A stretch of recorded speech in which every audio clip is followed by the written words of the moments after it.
오해 말씀은 레위기 17장 1절부터 14절입니다.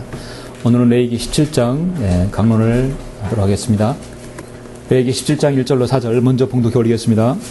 주께서 모세에게 일러 말씀하시기를 아론과 그의 아들들과 이스라엘 모든 자손에게 구하여 그들에게 말하라.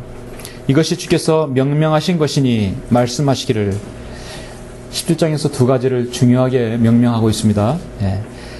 이스라엘 집에 있는 사람은 누구든지 소나 어린 양이나 염소를 진영 안에서 잡든지 진영 밖에서 잡든지 그것을 회중의 성막 문에 가져와서 주의 성막 앞에서 주께 제물로 바치지 않으면 그 피가 그 사람에게 돌아가리라. 그가 피를 흘렸으니 그 사람은 자기 백성에게서 끊어지리라. 아멘. 4절까지 말씀드리고 나머지는 제가 설교 중에 말씀을 드리겠습니다. 우리는 지난주에 영원한 속죄 제사를 드린 예수 그리스도 그 구속 사역의 예표를 보았습니다. 한마디로 대속죄일의 규례에 대해서 살펴보았습니다. 오늘 레위기 17장에서 이 강론은 혼을 속죄케 하는 원칙, 혼을 속죄케 하는 원칙이라는 제목으로 구약에서 속죄 제사에서 반드시 잊지 말아야 할 두 가지 원칙을 오늘 말씀을 통해서 보고자 합니다. 우리는 때로는 영화나 소설에서 사람이나 동물을 제단에 올려놓고 제사를 하는 모습들을 가끔 보게 되죠. 우상 숭배는 사실상 아무것도 아니라고 성경에서 말씀하고 있습니다. 그러므로 우상들에게 바쳐진 제물을 먹는 일에 관하여 우리가 아는 것은 우상들은 세상에서 아무것도 아니며 하나님은 한 분밖에 계시지 아니한다는 것이라. 고린도전서 8장 4절입니다. 세상의 모든 이방 민족의 우상 숭배는 사실 거의 다 대부분이죠. 성경에서 다 모방한 것입니다. 우리는 그런 것을 레위기를 통해서 오늘 자세히 알 수 있습니다. 전도서 1장 9절에서 이미 있었던 것이 앞으로 있을 것이며 이미 된 것이 앞으로도 될 것이니 해 아래 새 것이 없도다. 모든 거 하나님의 말씀에서 말씀하고 있습니다. 성경은 우상 숭배에 대해서 명백히 그건 마귀들에게 하는 것이지 하나님께 하는 것이 아니라고 말씀하고 있습니다. 고린도전서 10장 20절에서 그러나 내가 말하노니 이방인들이 제사하는 것은 마귀들에게 하는 것이지 하나님께 하는 것이 아니니라 했습니다. 자, 이방인들이 아무리 훌륭한, 아무리 화려한 제사를 하더라도 그건 마귀들에게 하는 것입니다. 오늘 우리가 보는 레위기 17장은 무지하고 불순종한 이스라엘이 과거 우상에게 절하고 숭배했던 그 모든 음란한 것은 결국 마귀들에게 한 짓이라고 분명하게 말씀합니다. 성경에서 사탄의 종들인 마귀들이라는 용어가 오늘 레위기 17장 7절에서 나오는 것은 참으로 의미심장합니다. 이스라엘 속죄제사의 근본 목적은 사실 첫 번째가 그들의 죄들을 용서받기 위해서이죠. 하나님을 기쁘시게 아니라 속죄제사는요, 먼저 자신의 죄를 용서받기 위해서 드리는 겁니다. 그래야 그들이 살기 때문입니다. 그러기 위해서는 하나님의 방식대로 하나님이 원하시는 원칙대로 제사를 드려야 합니다. 그런 원칙을 실행하지 않으면 그 제사는 마귀들에게 하는 것임을 성경은 말씀합니다. 하나님께서 제시하신 속죄제사의 원칙은 오늘 강론 제목대로 그것을 혼을 속죄케 하는 원칙입니다. 본문 말씀에서 주께서 모세에게 일러 말씀하시기를 아론과 그의 아들들과 이스라엘의 모든 자손에게 고하여 그들에게 말하라. 이것이 주께서 명명하신 것이니 말씀하시기를. 그래서 오늘 17장에서 두 가지를 원칙을 제시하는데요. 이것이 주께서 명명하신 것이라 했습니다. 여러분, 명명은 들어도 되고 안 들어도 되는 것이 아니라 반드시 지켜야 합니다. 군대에서 명명은 상관의 불복종은 소위 중위 이상부터 사살권이 있죠. 죽일 수 있는 것이에요. 하나님께서 모세에게 명명하시고 백성에게 명명한 것은요, 지켜야 돼요. 지키지 않으면 이스라엘에서 끊어진다 했습니다. 백성에서 끊은 자는 곧 죽는다는 걸 말하는 것이거든요. 자신의 혼의 죄를 속죄케 하는 원칙이 두 가지가 있는데 이 원칙을 지키지 않으면 죽는다는 것입니다. 오늘날 우리 신학시대에 우리가 주님을 섬기는 데 있어서의 원칙은 아주 중요하게 동일하게 예표를 보여주고 있습니다. 좋은 모형과 예표를 보여주고 있습니다. 혼을 속죄케 하는 원칙, 자, 두 가지를 제시합니다. 첫 번째는 무엇인가? 그들의 혼을 속죄케 하기 위한 첫 번째로 하나님께서 지정하신 장소에서만 그들이 제물을 드려야 합니다. 이스라엘 백성은 그들의 죄를 용서받기 위해서 자신의 혼을 속죄케 할 중요한 원칙을 바로 첫 번째 장소의 중요성을 성경은 말씀합니다. 여러분 3절에서 한번 보시면 이스라엘 집에 있는 사람은 누구든지 소나 어린 양이나 염소를 진영 안에서 잡든지 진영 밖에서 잡든지, 자, 중요한 것은요, 그것은 회중의 성막문에 가져와서 주의 성막 앞에서 주께 제물로 바치지 않으면 그 피가 그 사람에게 돌아가리라. 그가 피를 흘렸으니 그 사람은 자기 백성에서 끊어지리라. 이는 이스라엘 자손으로 그들이 들판에서 드리는 그들의 희생제물을 가져오도록 그 회중의 성막 문으로 주께 가져와서 제사장에게 주어 주께 화목제물로 드리도록 하는 것이라. 제사장은 회중의 성막 문에서 주의 제단 위에 피를 뿌리고 그 기름은 주께 드리는 향기로운 냄새로 태울지니라. 그들은 그들이 음란하게 숭배했던 마귀들에게 그들의 희생제물을 더 이상 바치지 말지니 이것은 후대에 걸쳐 그들에게 영원한 규례니라 하셨느니라. 너희는 그들에게 말하라. 이스라엘 집에 있는 사람이나 너희 가운데 기거하는 타국인들 중에 번제나 희생제를 드리는 어느 누구라도 회중의 성막 문으로 그것을 가져가서 주께 드리지 않는 그 사람은 자기 백성 중에서 끊어지리라. 성경은 매우 단호하고 명료하게 명명합니다. 그거를 진영 안에서 잡든지 어디서 피를 잡든지 중요한 것은 반드시 회중의 성막 문에서 성막 앞으로 가져와야 됩니다. 오늘날 우리 이 시대 경배는 어디서 드리든 그리스도인 세 사람이 두 사람 모인 곳에는 하나님께서 함께 하신다겠죠. 장소가 그렇게 중요하지는 않습니다. 그러나 정말 그리스도인이 모이는 그 자체가 중요한 것이죠. 그러나 하나님께서는 선정하신 곳, 성막이라는 곳에서 반드시 해야 됩니다. 자기가 원하는 장소에서 원하는 것이 하나님께서 받지 않으십니다. 짐승들을 잡을 때면 반드시 성막에서 잡으라고 했는데 이제 진영 밖에서 진영 안에서 잡든지, 물론 중요한 것은 주의 성막 앞에서 주께 제물로 바치지 않으면 가장 중요한 말씀이죠. 반드시 번제나 희생제를 드리는 어느 누구라도 반드시 성막 문 앞에서 성막 앞에서 주께 제물로 바치라겠습니다. 한마디로 하나님께서 정하신 그 성막 안에서 주께 제물로 드려야 합니다. 하나님께 드리는 희생제는 엄격한 규례 가운데 실행되어야 합니다. 이것은 희생제를 드리는 장소에 대해서 중요한 규례가 되죠. 왜냐하면 불사르고 피를 뿌리는 일을 수행하려면 거기에 합당한 제단이 있어야 합니다. 그래서 희생제는 반드시 성막에서 드려져야 하고, 성막의 다른 장소, 다른 기구들, 다른 종류의 것들을 가지고 제단을 쌓으면 하나님께서 그것은 인정하지 않는다는 것이에요. 신명기 12장 5절에서 출애굽 세대 이후에 제2세대들에게도 주지한 것은 뭐냐면, 오직 주 너희 하나님께서 자기 이름을 두시려고 너희의 온 지파 가운데서 선정하신 곳, 즉 그분의 처소를 너희는 찾을 것이요 너는 그곳에 갈 것이라 했어요. 하나님께서 선정하신 곳에서만 내가 거기 거하겠다 하는 것입니다. 이 말씀은 앞으로 가나안 땅에 그들이 들어가면 경배를 위한 한 장소를 마련해 주실 것이라는 것입니다. 특별히 솔로몬에게는 성전을 지을 수 있는 특권을 주었죠. 그래서 그 성전에 하나님께서 거하셨습니다. 신명기 12장에서 보시면, 그러나 너희가 요단을 건너가서 주 너희 하나님께서 너희에게 유업으로 주시는 그 땅에 거할 때와 또 주께서 너희 주위의 모든 원수로부터 너희에게 안식을 주셔서 너희를 안전하게 거하게 하실 때에는 주 너희 하나님께서 자기의 이름을 거하게 하시려고 선정하실 장소가 있으리니 너희는 그곳으로 내가 너희에게 명령하는 모든 것, 너희의 번제물과 너희의 희생제물과 너희의 11조와 너희의 손으로 들어올리는 제물과 너희가 주께 소원하는 너희의 모든 택한 소원물들을 가져올 것이라 했어요. 어디에서? 하나님께서 선정한 곳에서만 가져오라 했습니다. 예루살렘도 하나님께서 그 이름을 두시려고 이스라엘 온 지파 중에서 택하신 곳이 바로 예루살렘이었습니다.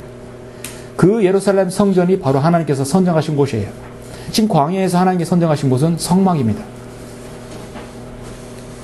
그래서 예루살렘 성전은 사실 가나안 정착한 이후에 400년 후에 이것이 이루어졌죠.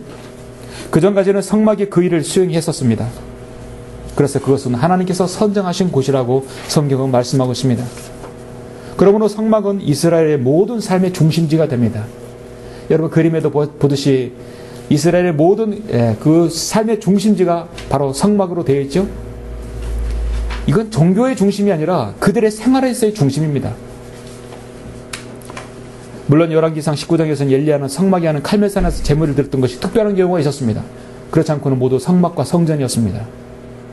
하나님께서 이처럼 그들의 혼을 속죄케 하는 원칙을 먼저 하나님께서 선정하신 장소를 강조하셨어요.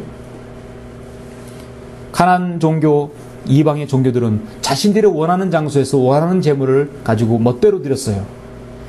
그거를 성경은 뭐라고 하냐면 7절에서 그들은 그들이 음란하게 숭배했다 말씀합니다. 그리고 마귀들에게 그들의 희생제물을 더 이상 바치지 말라고 했어요.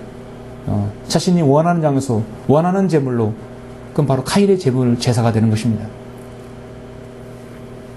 이방인들이 드린 마귀들의 제사에 동참하지 말라고 주는 분명하게 말씀합니다. 그래서 하나님께 드리는 희생제는 철저히 규례에 맞춰 드려야 한다는 것을 보여주죠. 성경에서 마귀라는 말이요, 오늘 레위기 17장 7절에서 처음으로 나옵니다. 디아블로, 마귀, 처음으로 나오는지 아주 의미심장한 것이죠. 그런데 역시 개역성경에는 마귀가 삭제되어 있습니다. 그들은 그들이 음란하게 숭배했던 마귀들에게 그들의 희생제물을 더 이상 바치지 말라 했는데 개역성경이 뭐라 하냐면 마귀들이 아니라 순념소라고 거다가 변형시켜놨어요. 기가 막힐 노릇이죠. 순념소에게 더 이상 바치지 말라 했어요. 그들은 마귀를 순념소로 바뀌어버렸어요.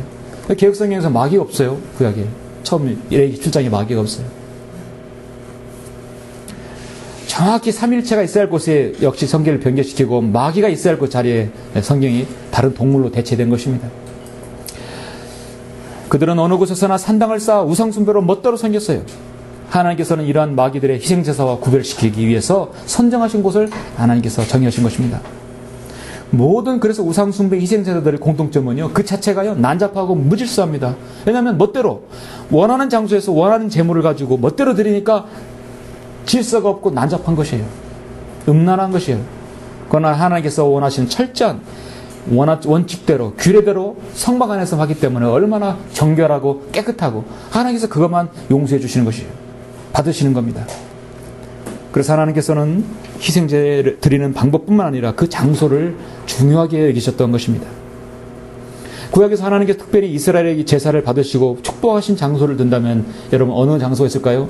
여러분 베델이라는 곳 기억나십니까? 창세기 35장 1절에서 야곱이 처음으로 제단을 쌓았던 곳이 바로 베델이었습니다.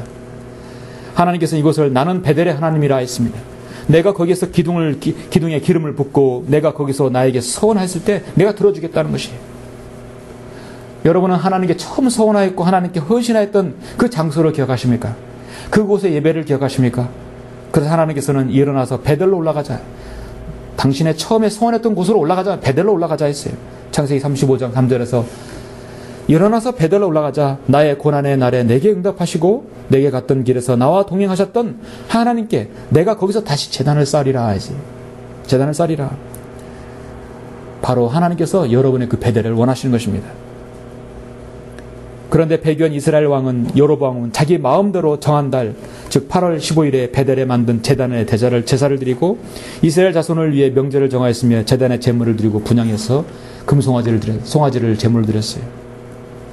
하나님께서 정하시고 축복하신 장소가 배교와 우상의 근거지가 되어버렸던 것입니다. 아모스는 이 사실에 대해서 유독 강조하고 질타하고 있습니다. 아모스 3장에서 내가 이스라엘의 죄가들을 그들에게 감찰하는 날에 내가 베델의 제단들도 감찰할 것이라 하겠어요. 베델로 와서 범죄하고 길갈에서 죄를 더하고 매일 아침 너희 희생제를 가져오며 3년 후에 너희 11조를 가져오고 하나님께서는 그들을 배교를 조롱하고 있습니다. 아모스 선자는 그러나 베델을 찾지 말고 길갈로도 들어가지 말며 부엘사발로도 지나가지 말지니 이는 길갈이 반드시 사로잡혀 갈 것이며 베델은 아무것도 남지 아니할 것이라고 예언했습니다. 그들은 그렇게 멋대로 섬김으로써 이스라엘 유다 모두 다 패망하였죠. 여러분 오늘날 신약시대에 성령님께서 성전이라는 곳을 한 곳을 정하셨습니다. 바로 여러분의 몸입니다. 하나님께서는 여러분의 몸을 성전 삼으시고 하나님의 아들 삼으셨습니다. 하나님의 성전과 우상들이 어찌 일치되겠느냐. 이는 너희가 살아계신 하나님의 성전입니다. 하나님께서도 말씀하시기를 내가 그들 가운데 살 것이며 그들 가운데 다닐 것이며 나는 그들이 하나님이 되고 그들은 나의 백성이 되리라. 고린도후서 6장에서 말씀하고 있어요. 자, 잠깐 여러분 디모데전서 3장 15절 한번 보시겠습니까?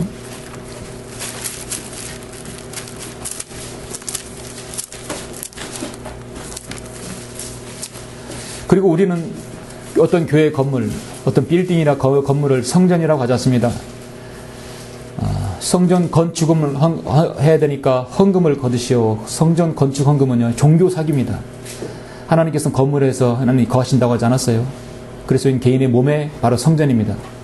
그러나 우리가 이렇게 모이는 이 집합 장소는 영적 전쟁의 집결지입니다. 그래서 지역교회 장소는 중요합니다.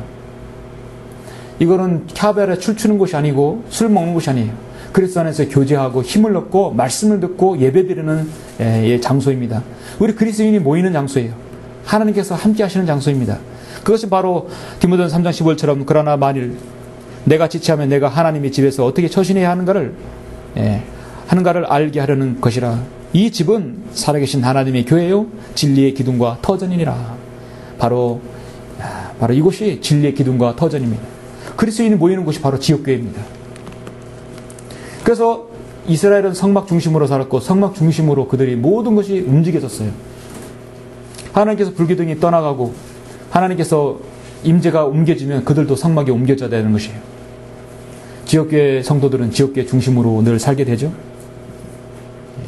하나님께서 함께 하시는 곳은 선정하신 어떤 장소가 바로 우리 몸이 될 뿐만 아니라 이 지역교회가 참 중요성이 있습니다.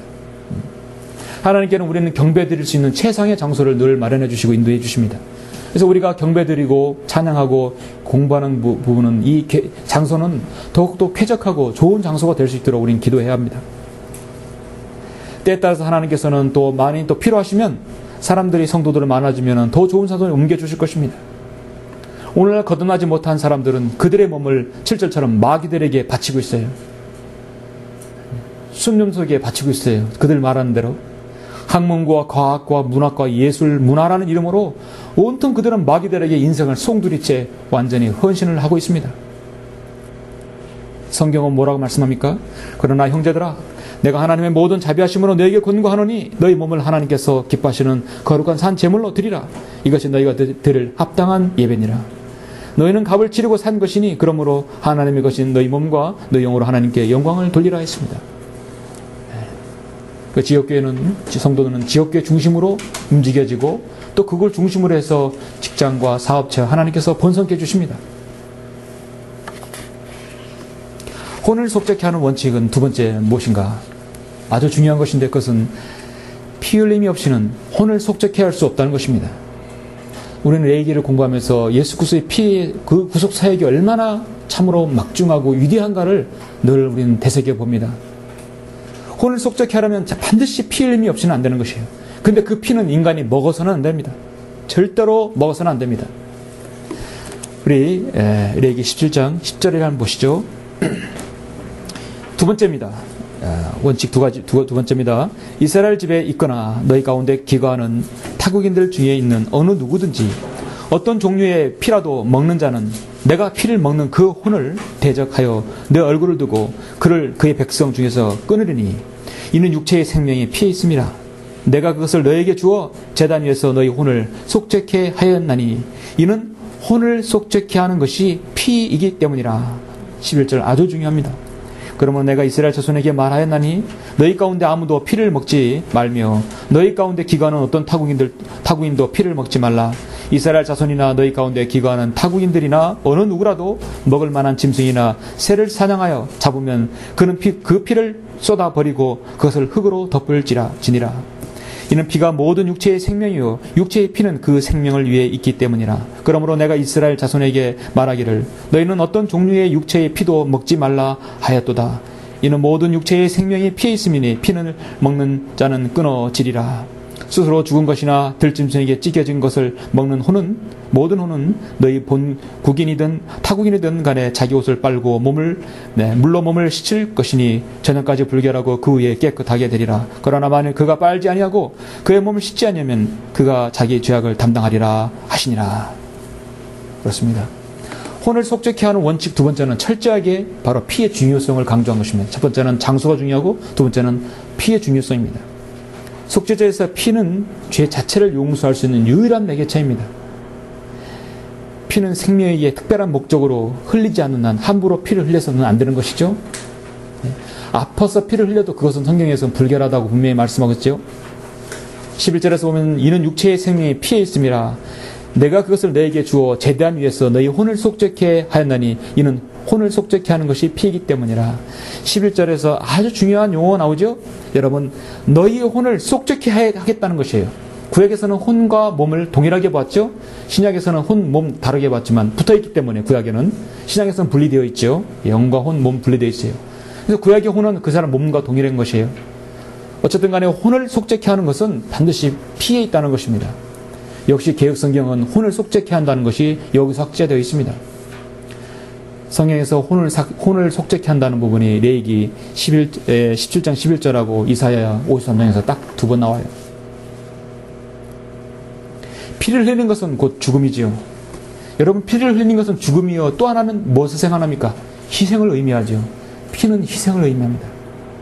희생하는데 피가 흘리지 않을 수 없어요. 속죄를 위한 피는 아무 곳에서 함부로 흘려서는 안 됩니다. 더군다나 먹지도 말아야 합니다.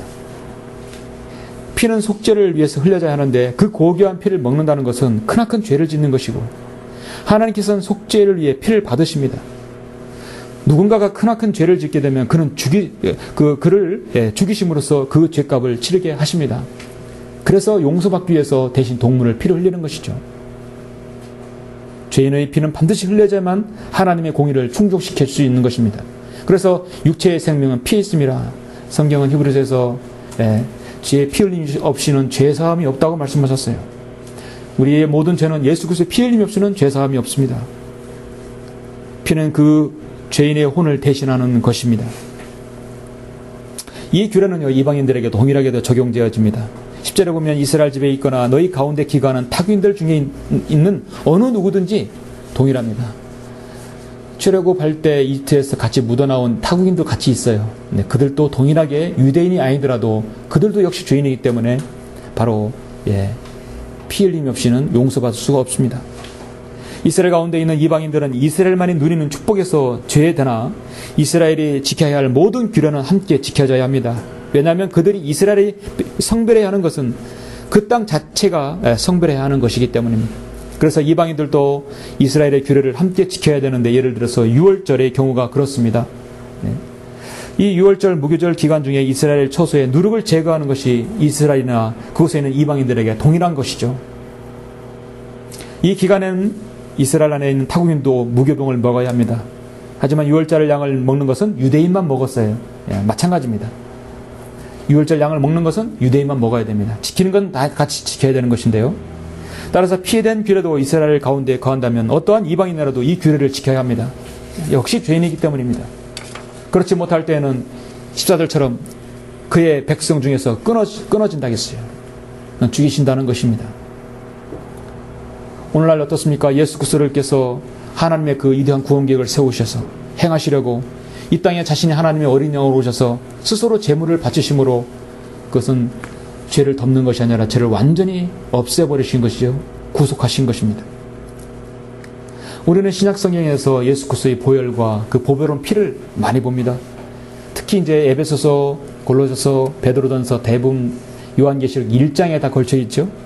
에베소 1장에서 그 사랑하시는 이 안에서 우리가 그의 은혜의 풍성함을 따라 그의 보혈을 통하여 구속고 죄들의 용서함을 받았느니라. 골로새서도 마찬가지입니다. 히브리서 9장 12절에서는 염소와 송아지의 피로 아니하고 오직 자신의 피로 한 번 성소에 들어가셔서 우리를 위하여 영원한 구속을 이루셨다고 말씀합니다. 2000년 전에 갈보리 십자가에서 흘리신 예수 그리스도의 그 보혈이 지금 바로 나에게까지도 적용되어 줄 수 있는 것입니다. 주님의 피는 이미 지금 그 당시에 없어질 줄 모르나 그 피의 공로는 아직까지 살아있는 것이에요.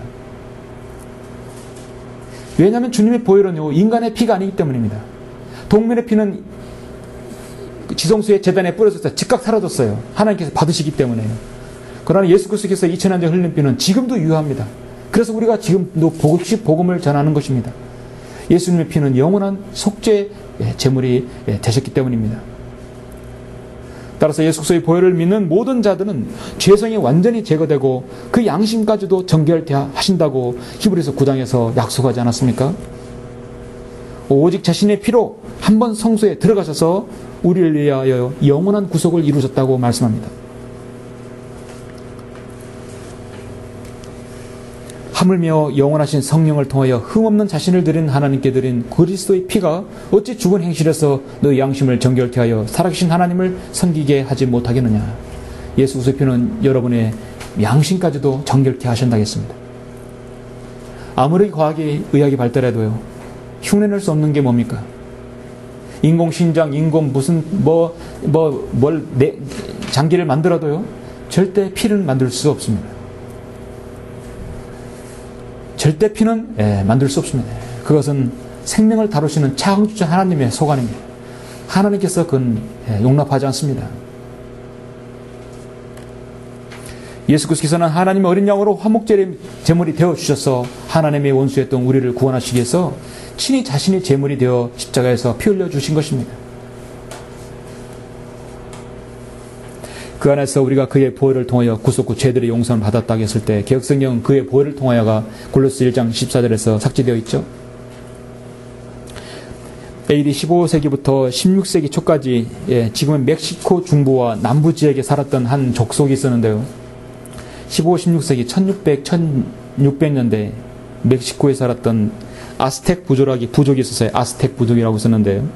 그들은 인간을 희생제물로 특히 배를 갈라서 심장을 꺼내가지고 태양신에게 바치는 종족이었습니다. 대부분 모든 인간을 제물로 피를 흘려서 제물을 바치는 것은요, 대부분 심장을 꺼내죠. 다른 신처럼 심장을 꺼내서 태양신에게 바치는 것이에요. 이 아스텍 부족은 피의 의식으로 아주 유명한 종족들입니다. 한 해에 적어도 다른 부족들을 포로로 잡아서 5만 명이나 죽였던 적도 있었어요. 피의 제사를 마귀들에게 바치는 것이에요. 사람을 제물로 바칩니다. 그런데 훗날 스페인의 에르난 코르테스가 이 멕시코를 점령함으로써 인간을 피를 바치는 제사의식이 결국 중단됐어요. 오늘날 사탄의 종교들은 지구상의 어둠 속에서 여전히 이 피의 의식을 행하고 있습니다. 암암리에 행하고 있는 것이에요. 어린 아이들이 사라진 이유가 바로 그런 데도 있을 것입니다. 대환란이 되면 적그리스도는 대낮에도 공공연하게 인간을 피의 제사로 분명히 적그리스도에게 바치는 날이 있을 것입니다. 요한계시록에서 그렇게 말씀하고 있어요. 요한계시록 17장 6절에서 또 내가 보니 그 여자가 성도들의 피와 예수의 순교자들의 피에 취하였더라. 그러므로 내가 그녀를 보고 그게 의하여 하며 놀랐더라. 계시록 20장 4절에 보면 또 예수에 대한 증거와 하나님의 말씀으로 인하여 목배임을 당한 사람들의 혼들도 보았는데 그들은 그 짐승에게나 그 형상에게 경배하지 아니했을 뿐만 아니라 그의 표를 그들의 이마 위에나 손에도 받지 아니하였더라. 666 표를 받지 않고 거부함으로써 목이 잘리는 것이죠. 대규모 전무후무한 그런 피의 제사가 앞으로 대환란에 있을 것입니다. 모두 다 마귀들에게 하는 것이에요. 성경은 이미 레위기 10장에서 말씀하고 있습니다. 결론적으로 우리가 아직 죄인이었을 때에 하나님 아들 예수 그리스도께서는 하나님의 이러한 구속 계획을 실현하시기 위해서 그 구약의 예언서에서 약속하시고 선정하신 곳에서 자신을 영원한 속죄제물로 우리를 들어주셨습니다. 그 모든 예언들이 45가지 이상이 다 정확히 들어맞은 것입니다.